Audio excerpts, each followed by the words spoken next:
welcome to the Shepherd's Rest Dog Talk. This is episode 151. I'm Cam and this is Julie. Look, I can touch her. It's real. Yay, It's not Fern. No, he's been retired to the back. He's like a backup singer. He didn't talk enough. Yeah, exactly. You're fired. This week's Torah Portion is, I guess we should talk about last week's first. Ooh. Or last year's. Last year's was 105 A and B, and 52 A and B, 56 A and B. That's it, 56. It'll be right here. So this, yeah, she's just got a little warm up a little bit. I know, Come on, we gotta give her time. I know. All right, so this week we are in Devarim, starting the new book, Deuteronomy. We're from Do the right thing. That's right. And that's exactly what they're being told how to do. Do the right thing. So it's going to be from chapter 1 to chapter 3, 22. All right. Again, like we try to not do, we try to not discuss the things we've discussed prior so that you can put them all together and get a richer picture of the Torah portion. So I thought we'd look at 2 or 3 things that we haven't necessarily discussed. And Really? I have them in, yeah. Can we do that? Yes. I have that in order, but I want to skip around, and I'm going to start with the one that I thought was just like really cool. Okay. That has to do with the Bashan area. You know, I know we talk about giants every year because you kind of can't help it. I mean, they seem to, besides Israel, the giants seem to be the main topic. Right. I mean, everyone's running into them. You know, it's like everyone's got their giants. Right. Ammon, Esau, Moab, Israel. They're everywhere. That's right. They literally are everywhere.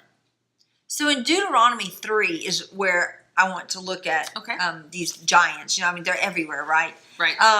So I wanted to bring this up, and it's in 3:11, and it talks about Og being the king of Bashan. And it says, "For only Og, king of Bashan, was left of the remnant of the Rephaim. See, his bedstead was an iron bedstead," or bedpost, I guess you'd say. Yeah. "Is it not in Rahab of the children of Ammon?" And then it says, 9 cubits is the length, and 4 cubits is its width, according to the cubit of a man. So I love the fact that this is of a man. Yeah. Like wanting to make sure you don't get confused between it being of a giant. Right? Because a giant's arm is much bigger. The cubit is the tip to the elbow. It came to be agreed upon. It's about 18 inches. Right. So what would a giant's be? Who knows? 39 inches? I don't know. But this one, according to a man's, the measurement of what we would use today in feet, it was a little bit over 18 feet long and 8 feet 4 inches wide. And that was just his bed. That was just his bed. Okay. And that's like... Wasn't like the community bed. No. Right, it's not like you got all these people in it. Yeah, no. It is his bed. So, as I look at this, I just wanted to throw that out there for size. Okay. I also want to really look at the word Bashan. Okay. Here, when we look at Bashan, it's the Bashan. The Bashan. The Bashan. Where else in the Bible do we have a the something like that?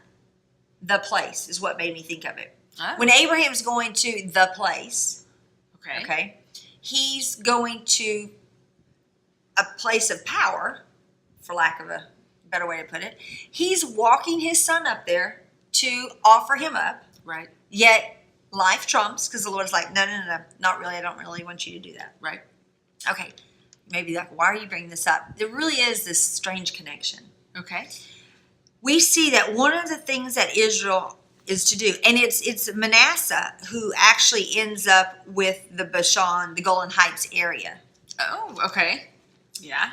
They were put there by Moses. They didn't ask to stay. Moses put them there. That's right. That's right. So they're in the area of Bashan, which now means that they rule the Bashan. The reason I want to bring this up is because a lot of people aren't aware of, there is a Stonehenge type structure in the Golan Heights. It's in Bashan. Okay. Area. That's where Mount Hermon is. Yes. So yes, Mount Hermon Hermon is in about the Book of Enoch. Yes, is in a lot of things happen there. Bashan area. That's where it said that the angels came down before they mated with the women. Right. That was their entry point. in the area of Bashan. Right. It talks about in Scripture, and I won't lie, I can't find the Scripture off the top of my head, but it talks about when Messiah is on the cross, that the bulls of Bashan encircle him. Right. So there's something more going on. Oh, I think that's Psalms 22. Oh, is it Psalm? Okay. Yeah. Oh, I think you're right, which is why I didn't find it. Yes, you are correct. Can't believe I remembered that. It's in the Psalms. Okay, so it talks about these bulls. So bull means head, authority, leader. So here are these leaders who are surrounding him, of Bashan. Now, Bashan, it says that he's king of the Bashan. So it could be that the Bashan is grouped with some people, these giants. But remember, these giants took over the land. They're Ammonites. They took over the land from Moab. So the Bashan, I'm suggesting, has to do with this mystical Stonehenge type thing. It's actually, the walls of it are over 500 feet wide.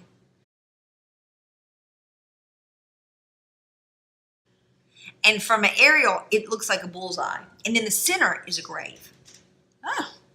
So I was like, wait a minute. The place, the Bashan, this one was to be a grave, but it became a place of life. Here, the giants, who are said to have, basically, when they die, they die. They're not raised again. It's a whole, they're considered the walking dead. Right. They have a grave in the middle of theirs. So I'm like, wouldn't it be interesting if the whole idea of the bulls of Bashan, and I think we've talked about this before on here. I know we have. But the bulls of Bashan being a spiritual thing with the walking dead. Yeah. Here's the dead. Here's the life. The place. The Bashan. And the Lord is like, look, Israel, you guys need to have this under control. Now, this is great. Do you know that the soldiers, the Israeli army today, they have military training inside that Stonehenge? Yes, inside the Stonehenge. So what I think is so fascinating about that is here we have in Deuteronomy, they're getting ready to go in. The Lord's like, you have to conquer these giants and you have to control the Bashan. Yeah. And we have Israel right now getting closer to that time. Yeah. And what are they doing? They are literally training in possibly the Bashan. Yeah. I just find it. Yes, possessing and training how they're going to defeat the enemy. In the whole enemy's backyard. Show you what we're gonna do. And this is what you're gonna look like. Death, just like in that middle. I don't know. I just found that was I loved it. Now, one thing they do say about it is they link it with a Stonehenge like in England. That's not the name of it. Actually, the name of it is Gilad Raphim, which actually means the wheel of the giants. So then there I go, oh, wait, so Ezekiel's wheel, that's and then the giants have a wheel. Oh, I get it. So that would make sense because they have their cyclical time pattern that keeps happening over and over and over, while the Lord has his cyclical time. And little do they know, theirs is inside the Lord's, but they don't get it. Right. Yeah, they don't get it. Right. And so the sun, the equinox, the winter and summer equinox, there's an opening in the stones, and they line up exactly. Okay. So that's how they know what time of year it is. Well, I mean, obviously it hooks with a calendar type time, just like Stonehenge does. Right. So anyway, I just thought that was really cool. All right, so now let's look at something else, and that has to do with Deuteronomy 1:6. Deuteronomy 1:6 says, Yahweh, our Elohim, spoke to us in Horeb, saying, you have dwelt long enough at this mountain. So, been there long enough is what it says in 1:6. Okay. And then he's like, go, move on. We have the same situation in Hebrews 6:1-3. Would you read that? Sure.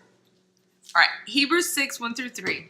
Therefore, having left the word of the beginning of the Messiah, let us go on to perfection, not laying again the foundation of repentance from dead works and of belief toward Elohim, of the teaching of immersion and of laying on the hands and of resurrection of the dead and of the everlasting judgment. And this we shall do if Elohim indeed permits. So, they're going to move on. The Lord permits them to go. Here, you need to go. Yeah.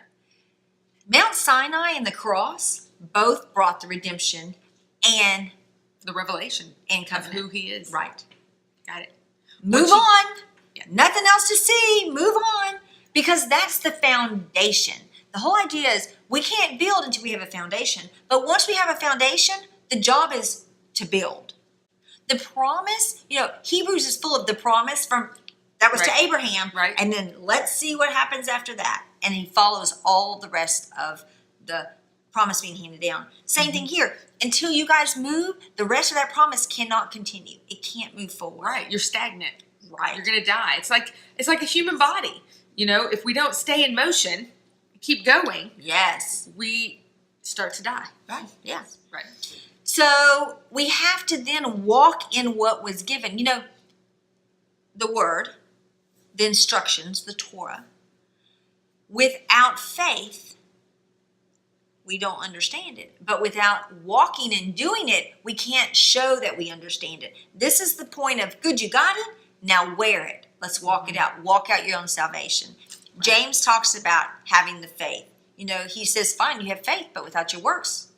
Right. If Israel hadn't walked it out, how would anyone have seen the works? It's like when a man and a woman get married. Mm-hmm. You can't stay in the honeymoon state forever. Right. You have to move on, so then you have children. And you can build a life. Right. You can, exactly. Right. You have a house, and you start to build that life, and then you can see what marriage is really purposed for. Right. Yeah, right.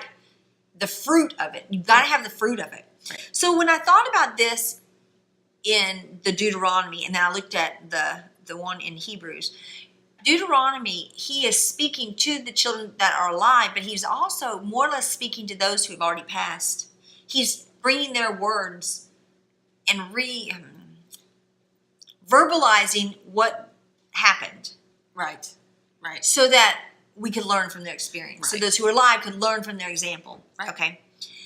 Those who had not done well were told by God, you're never going to have the rest. You're never going to find the rest. Right. Well, in Hebrews, when you move down, those who had tasted it and then rejected it are never going to find the rest.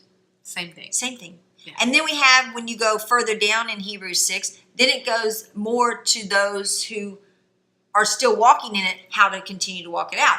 Just like this. As we get past further into chapter 1, into chapter 2, it's like, okay, now this is how y'all are going to do it to walk it through. Right. Now all the concentration goes on those who are still going, who still have rest in their grasp. They're going to be able to achieve it's still rest attainable if they continue to walk in obedience. Right. Past that. So, I saw something this year studying this. So you have Moses, who is the same in the first generation and the last generation. He taught the first generation. Yeah. They didn't get it. And he taught the second generation and they didn't get it. And they did get it. Right. Okay. Right. So I kind of see that with the church. Mm-hmm. All right. So when he came the first time, he taught the first generation. Right. But when it was time to really possess the kingdom, they didn't see that it was good. Right. Okay. They did not see that the kingdom was good. Kind of like the 12 spies. Right. When the 12 spies went in, they gave the report of everything, but they attributed the good part to Egypt. Because they said we should go back to Egypt, which was good, and it was flowing with milk and honey. Right. And they said, yes, this land's flowing with milk and honey, but they never said it was good. Right. Ooh, yeah. But they said, but you took us out of Egypt, which was flowing with milk and honey, and it was good. Right. So it's like you saw life in Egypt. So when you were talking about Bashan and this, the death and the life, that's the thing, that they saw the land, and instead of saying, God said this is good, so I'm going to say it's good. Right. All right. So what did the first century church, by the end of the first century, they had already decided the Torah was no good. Right. But God calls it good. Right. So now here we are, the next generation. We're being presented by the same Messiah. Right. The same word. Because we've been in the wilderness for all this. We had the core event. We've had the 7 churches. We've got all those processes. We've had Balaam. Right. We've had all of that. All of it. You're right. Absolutely. So now we're at that precipice. We are at Deuteronomy 1. Yeah. We're listening and learning about our forefathers and what they called not good and what they did and what they didn't do. The golden calf, all of it. Right. And now we have a choice to see it as good. Which is really interesting because, you know, when you look at the things that are brought up this week, the golden calf isn't in there. Those things that, yes, we're learning. But what it is pick your leaders and pick them wisely. Yeah. Because look what the leaders did That's the last right. time. Look at all the problems we've had with the leaders. Look at the leaders, which is, I mean, it is interesting that that's what he brings up, the first thing. After he says why, you know, the Chabad part, have the wisdom, the understanding and knowledge. Right. Then it's about your leaders. Yeah, well, you know, the Lord set it up to where we do fall under leadership. Right. So, yeah, you better pick them wisely because once you do and you decide to follow that person, you're under their leadership. Right. And when you look at Deuteronomy 1:12, it says, how do I bear your pressure and your burden and your strife by myself? This is Moses basically going, why I've got to have leader. And then it says, choose men wise and understanding and known to your tribes, and let me appoint them as your heads. So it's interesting right there because you have, look at the issues, the pressure, the burden, and the strife. Those are the things he was dealing with that were difficult. So he said, choose men that were wise, understanding, and have knowledge, knowing. But that knowing is of the tribes, meaning they have credentials. They have people from experience who know that they are good men. We see this in the Brit Hadashah where Timothy and Titus and several of those books are like, these are how you pick your elders. Right. Pick your elders. And that's something they really concentrate on that we don't think about. Well, yeah, because their whole thing is we're starting this process of the wilderness. Right. Just like back in Exodus 18 where we had to pick the leaders. And Messiah picked them and anointed them. And then they're continuing to pick. And like you said, now here we are again and this is at the end of it. Yeah, and this is what he's talking about right here. Right. He's just retelling the story of we chose the leaders. Right. And something that he doesn't mention here, but he does, and I guess it's Exodus 18 where they pick the leaders, is that the leaders, he says what the leaders are going to have to do. They're going to have to teach. Yes. So in other words, they have to know the word. Right. They really have to know the word. Right, so they don't think about that send them today. off. With who we choose to follow and who we choose as our leadership, they got to know the word. Right. And it wasn't, you know, do you know the New Testament word? It was, do you know the word? And do you personally know the word, or do you just know what someone told you? Anyway, Right. So I guess that pretty much is going to wrap up this week's discussion. All right. It was very good. Yeah. Awesome. Well, we thank you so much for joining us, and we hope you have a fantastic week. Shalom. So what this really says in the Hebrew is that for Og, king of the Bashan. Og. Yeah, Og. Sorry, I went back to Star Trek. Oh, that'd be the board. Whatever. Okay, so Org. Or Og. Og. Gosh. Dog. That one.